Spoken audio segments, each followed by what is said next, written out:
सध्या उन्हाळा आणि लग्नाचा सीझन आहे, जेथे लवकर पावसाळ्याच्या आधी लग्न उरकून घेत आहे. मात्र एका गावामध्ये भर मंडपात वारा आणि पावसाने चांगलाच वेळेवर थैमान घातलं.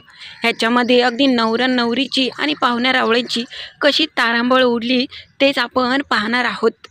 अचानक वादळी वारा आणि अवकाळी पावसाने जोर धरला आहे. ह्याच्यामध्ये कितीतरी शेतकऱ्यांचं नुकसान झालं आहे. त्याचसोबत गोरगरीब आणि इतर काही गावाकडचे लोक शेतामध्ये लगीन करतात. असंच एक लग्न होतं आणि ऐनवेळी मंडप सजला होता. पाहुणे रावळे आणि इतर लोकांनी चांगलाच मंडप गजबजला होता. पण अचानक वारा आणि वादळ सुरू झालं. ह्याच्यामध्ये पाहुण्या रावळ्यांनी बरोबर पळ काढला, पण लवकर लग्न उरकलं. अशातच भरदार वाऱ्याने सगळा मंडप हवेमध्ये उडून गेला आहे. वेळेवर नवरा नवरी आणि इतर पाहुण्यांना सुखरूप ठिकाणी हलवलं. मात्र ह्या लग्नामध्ये तुम्ही पाहू शकता की चांगलीच पाहुण्या रावळ्याची आणि नवरी नवरदेवांची चांगलीच तारांबळ उडली आहे.